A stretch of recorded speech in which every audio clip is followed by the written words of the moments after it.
आप सभी शिक्षक साथियों को मेरा नमस्कार। साथियों, अंतर जनपदीय म्यूचुअल ट्रांसफ़र को लेकर के एक बड़ी अपडेट आ रही है कि इसको लेकर के फिर से जो है आवेदन लिए जाएंगे। जी हाँ साथियों, फिर से इसके आवेदन लिए जाएंगे। इसको लेकर के जो है आदेश जारी हो चुका है, जो कि सचिव उत्तर प्रदेश बेसिक परिषद प्रयागराज की ओर से जो है आदेश जारी किया गया। साथियों, अंतर जनपदीय म्यूचुअल ट्रांसफ़र में जो है प्रक्रिया रोक दी गई थी और जो है इनकी रिलीविंग नहीं हो पाई थी। शिक्षकों की ओर से काफ़ी धरना दिया गया था और मामला जो है दोबारा से आवेदन का ही था।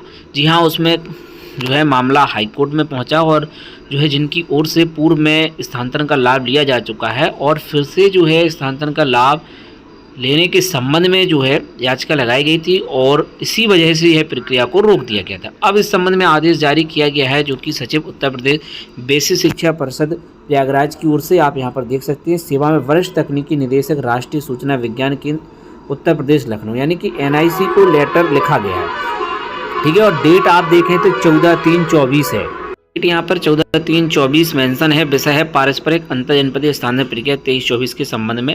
महोदय कृपया उपयुक्त विषयक संदर्भ ग्रहण करने का कष्ट करें। जो शासनादेश संख्या दिनांक 2 जून 2023 यानी कि 2 जून 2023 को जो आदेश आया था, उसमें परिषदीय शिक्षक शिक्षिकाओं के पारस्परिक अंतर जनपदीय स्थानांतरण प्रक्रिया 23-24 के संबंध में शासनादेश संख्या दिनांक 2 जून 2023 द्वारा परिषदीय शिक्षक शिक्षिकाओं के अंतर जनपदीय स्थानांतरण एवं पारस्परिक अंतर जनपदीय स्थानांतरण 23-24 हेतु नीति निर्गत की गई थी। शासनादेश दिनांक 2/6/2023 के बिंदु संख्या 022 और 023 द्वारा निम्नलिखित प्रावधान किया गया था। पहला देखें आप कि माननीय न्यायालय के आदेश के अनुपालन बाध्यता क्रम में केवल शिक्षिका जिनके द्वारा शादी के पूर्व तथा केवल असाध्य एवं गंभीर रूप से पीड़ित शिक्षक शिक्षिका स्वयं अथवा पति पत्नी एवं अविवाहित पुत्र पुत्री जिनके द्वारा पूर्व में स्थानांतरण लाभ लिया गया है, दूसरी बार स्थानांतरण के लिए अहर हो गए। तो यानी कि कहा गया था कि अगर शिक्षक शिक्षिका स्वयं है या उनके अविवाहित पुत्र पुत्री अगर कोई जो है इस प्रकार से समस्या में यानी कि असाध्य एवं गंभीर रूप से पीड़ित है, तभी उनका दूसरी बार स्थानांतरण हो सकता है। वहीं तीसरा पॉइंट देखें तो माननीय उच्च न्यायालय में योजित विशेष अपील संख्या 419/2021 अजय कुमार बनाम उत्तर प्रदेश राज्य व अन्य में पारित आदेश दिनांक 5/7/2021 के अनुपालन बाध्यता की दृष्टि से शिक्षक शिक्षिका को अंतर जनपदीय स्थानांतरण के लिए एक से अधिक बार आवेदन किया जा सकेगा, परंतु केवल आवेदन स्थानांतरण का अधिकार नहीं माना जाएगा। वहीं नीचे देखें तो शासनादेश दिनांक 2/6/23 के अनुपालन में पारस्परिक अंतर जनपदीय स्थानांतरण प्रक्रिया संप्रति गतिमान है, जिसमें शासनादेश दिनांक 2/6/23 की बिंदु संख्या 2 एवं 3 में निहित प्रावधानुसार केवल शिक्षिका जिनके द्वारा शादी के पूर्व तथा केवल असाध्य एवं गंभीर रूप से पीड़ित शिक्षक शिक्षिका स्वयं अथवा पति पत्नी व विवाहित पुत्र पुत्री जिनके द्वारा पूर्व में स्थानांतरण लाभ लिया गया को छोड़कर ऐसे समस्त शिक्षक शिक्षिका जिनके द्वारा दूसरी बार पारस्परिक अंतर स्थानांतरण हेतु रजिस्ट्रेशन किया गया, शासनादेश में प्रावधान व्यवस्था से अनर्ह होने के कारण उनके द्वारा जोड़ा बनाने की कार्रवाई नहीं की जा सकी। जी हाँ, देखिए, इनके अलावा अगर किसी के द्वारा से स्थानांतरण के लिए आवेदन किया था, उनका जोड़ा बनाने की कार्रवाई नहीं की जा सकी। अब आप आगे देखें तो क्या समस्या अब आ रही है कि स्पेशल अपील संख्या 419/2021 अजय कुमार बनाम उत्तर प्रदेश राज्य व अन्य में माननीय न्यायालय द्वारा पारित आदेश दिनांक 5/7/2021 के विरुद्ध विशेष अनुज्ञा याचिका संख्या 80/20/2022 उत्तर प्रदेश राज्य व अन्य बनाम अजय कुमार व अन्य योजित की गई थी, जिसमें माननीय उच्चतम न्यायालय द्वारा दिनांक 30/10/2023 को पारित आदेश के प्रभावी अंश निम्नलिखित है।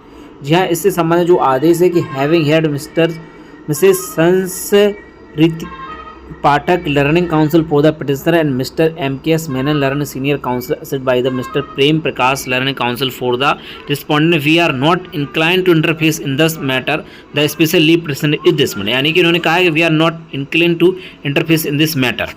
अब आगे देखें तो the petition is now directed to comply with the direction of the high court if not already compiled within a period of 4 weeks from today pending application shall stand disposal। यानी कि उसको 4 सप्ताह का समय दिया गया था। विशेष अनुज्ञा याचिका 80/2022 उत्तर प्रदेश राज्य अन्य बनाम अजय कुमार और अन्य में पारित आदेश दिनांक 30/10/2023 के विरुद्ध विभाग द्वारा पुनर्विचार याचिका संख्या केस नंबर RPC योजित की गई, जिसमें माननीय उच्च न्यायालय द्वारा दिनांक 9/1/24 को पारित आदेश के प्रभावी अंश निम्नलिखित है। जी हाँ, तो अब इसके बाद जो है पुनर्विचार याचिका जो है विभाग द्वारा डाली गई थी। अब उसमें क्या कहा गया था कि having carefully going through the review petition the order under challenge and the papers annexed therewith we are satisfied that there is no error apparent on the face of the record या any merit in the review petition warranting consideration of the order impugned the review petition is accordingly dismissed pending application if any shall stand disposed of. ठीक है, तो इसके बाद जो है क्या समस्या आई है, यहाँ पर आया है कि माननीय उच्चतम न्यायालय द्वारा पारित उक्त आदेश के अनुपालन में पारस्परिक अंतर गतिमान प्रक्रिया में ऐसे शिक्षक जिन्हें पूर्व में प्राप्त किए स्थान के आधार पर स्थान का अनुमान नहीं है कि पारस्परिक अंतर जनपद स्थान के अनुमान करते हुए इस संबंध में अनुरोध करना है कि कृपया स्वप्न आवश्यक परिमार्जन करते हुए नियम संगत कार्रवाई करने का कष्ट करें। ठीक है, तो ये पूरा आदेश जारी किया गया। अब इसका मेनली पॉइंट यही है, देखिए कि ऐसे शिक्षक जिनके द्वारा पूर्व में प्राप्त किए स्थान के आधार पर स्थानांतरण अनुमान, यानी कि जिनके द्वारा पहले ट्रांसफ़र के लिए आवेदन किया जा चुका है और उनको द्वारा ट्रांसफ़र का मौका अब नहीं दिया जाएगा, उनके भी अब यहाँ पर आवेदन लिए जाएंगे। ऐसा जो है बदलाव सॉफ्टवेयर में किया जाए, यानी कि जो वेबसाइट है उसमें ऐसा बदलाव किया जाएगा और जो द्वारा से ट्रांसफ़र के लिए आवेदन कर रहे हैं उनको इसमें मौका दिया जाएगा। इस प्रकार का जो है ये आदेश है और यही चीज़ें इसमें है कि द्वारा से वेबसाइट को ओपन किया जाएगा और जो एक बार ट्रांसफ़र का लाभ ले चुके हैं शिक्षक और शिक्षिका, उनको लिए जो है द्वारा से वेबसाइट ओपन की जाएगी और उनके आवेदन लिए जाएंगे।